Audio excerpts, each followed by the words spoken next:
Okay, so today we want to talk about how to remove a bankruptcy off your credit reports.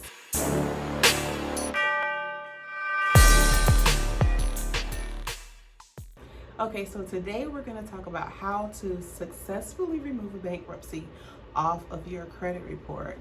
Okay, so this is just going to be a step-by-step to help you to take the right steps to actually get the bankruptcy removed off your credit report. So keep in mind that this is not a quick fix thing. This is not a 30-day thing. Everyone's process is different. So I'm not going to rule out the 30-day thing, but don't count on it. One of the first things that I always do when disputing a bankruptcy, of course, is look at the credit report. You want to see how the bankruptcy is reporting, case numbers, docket numbers, what's there, what's not there, and compare across the board to all three of the credit bureaus to see what's inaccurate, because it needs to be the same across the board. Also, one main thing that you're looking for is the data furnishers information. Who are the credit bureaus saying gave them that information on you? Okay, so usually from what I see on credit reports, usually the credit bureaus either leave it blank or they'll put whatever U.S. bankruptcy court that you actually filed at, they'll put that name and address up there, which gives you grounds for dispute, because if they do that, that is absolutely inaccurate reporting. And there's Fair Credit Reporting Act laws in place to protect you from them doing that.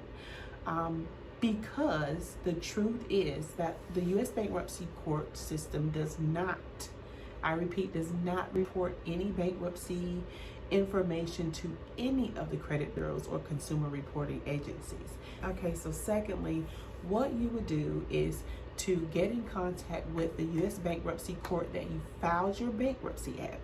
So if you're close, if you still live close, you can go there, tell them, say, hey, listen, I viewed my credit report, Experian, Equifax, TransUnion, whatever they're reporting, that you reported to them that I have a discharged bankruptcy or whatever bankruptcy it is. And they'll tell you, no, ma'am, sir, we do not provide information. Can I please have that in writing, please? And they'll give it to you.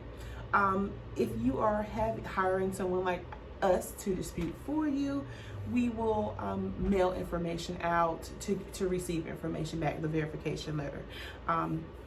And so while we're waiting on the verification information to come from the courthouses, what you'll be doing is you'll be disputing old names, misspelled names, addresses, the address that you had or the address that you were at when you acquired the bankruptcy. You'll be doing little legwork such as that. Okay, so one that you want to do is you want to pull your consumer file reports from these main consumer reporting agencies. LexisNexis, which I know you all knew that I was going to say LexisNexis. So you want to pull from LexisNexis, and you want to pull Pacer. You also want to pull Collegiate Creco. And Innovis won't hurt either. Pull them too. It's like a free credit report or consumer report from them. They'll send it to you. This is why I'm saying that this is a time-consuming thing to dispute a bankruptcy. It takes time and patience and effort and persistence and all of that. So while you're waiting to get your LexisNexis reports from all of those guys, the third thing you're gonna do is so the fourth thing, once you have received your verification letter from the U.S. Bankruptcy Court that they do not relinquish information to the credit bureaus, you're going to then, hopefully by then, you will have your consumer reports from LexisNexis, Pacer, Innovis, and Collegiate Creco.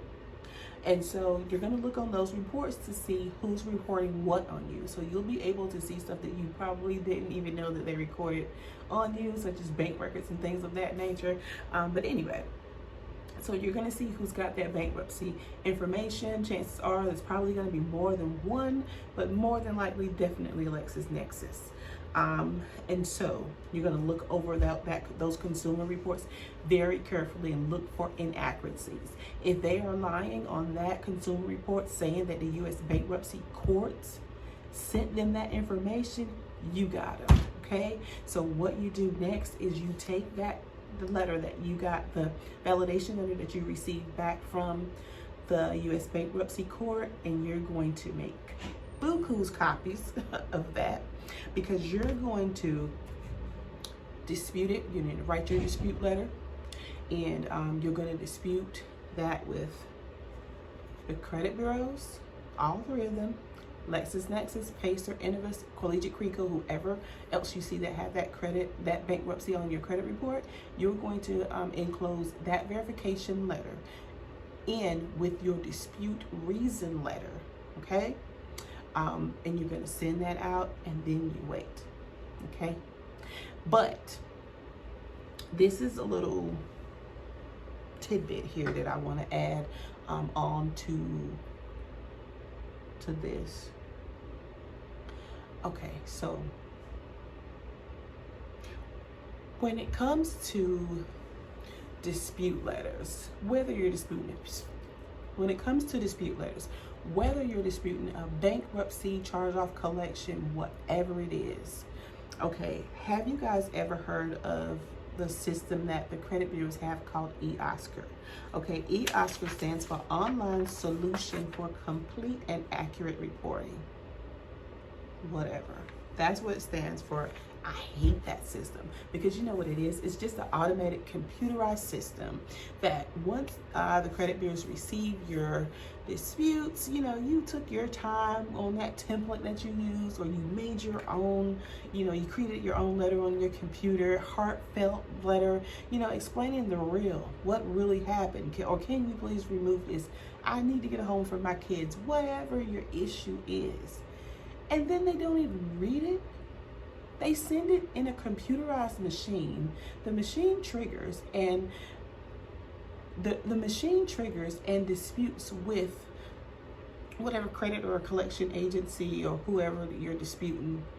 They dispute with it, and then your letter is reduced to like a 2 or 3 digit code. So the company that they're reaching out to for investigation, they don't even get to see your letter. They don't, you know, they don't get any of that. They just get a code, because say for instance, if you're disputing a closed charge-off, that is reporting a past due balance. By the way, that can't be on your credit report. So if you dispute that, they have a code for that. So they won't see the verbiage that you took the time to type out, or know the specifics about exactly what you're saying. It's just a code. That sucks, right? It's just a code. Okay, so the trick for that is, and I know most people don't write nowadays. I get it. But I handwrite probably 80% of the disputes that leave my office every day. You get better results, because what you want is an actual human being to get your bankruptcy disputes, okay? You don't want them to be able to feed your dispute letter into their eOscar machine. You want a human to get your dispute letter. So write it out. How bad do you want it? That's what I always tell people when they call me for advice on doing DIY disputes. I'm like, how much do you want it? How bad do you want it? Just write that letter out. It doesn't matter. Like, if you end up writing out 10 letters and that gets your bankruptcy removed off your credit report, then it was all worth it. Some people just don't have time, and for the most part, the people who don't have time to actually consume their lives, because disputing a bankruptcy is kind of like having a part-time job, they'll hire someone like us to do it for them, and fine. But just in case you don't want to, and you're just surfing YouTube to try to figure out, okay, what's the best way for me to do this? That's why I'm making this video, okay? All right, so I think that's all that I want to say about this. Like, if you guys want or need any dispute ideas, there are different things that you can look for on the bankruptcy that's reporting on your credit report, because a lot of times the bankruptcy say for instance, TransUnion may report that the U.S. Bankruptcy Court in your state reported the bankruptcy. But then again, Experian may report under data furniture, nothing. They may not even put a data furniture at all. Guess what? Both of them are grounds to dispute, because you have to have a data furniture listed per Fair Credit Reporting Act law, and per Fair Credit Reporting Act law, you cannot lie and say that the data furnisher furnished you information that the data furnisher did not furnish you. So either way, whichever way it's on your credit report, you have something to fight with. Also look for reference numbers, case numbers, docket numbers. If they don't match up across the board, across all 3 credit bureaus, and even on your LexisNexis report, dispute it. Use that to dispute. Just look for any mistake, any inaccuracy. I don't care if they misspelled the word discharge. Use it. Use it to fight for yourself with. And so, once again, I think that is all. I would be more than happy to answer any questions in the comments. If you comment and I do not respond that day, call me, text me, shoot me an email. All my information will be in the description. All right.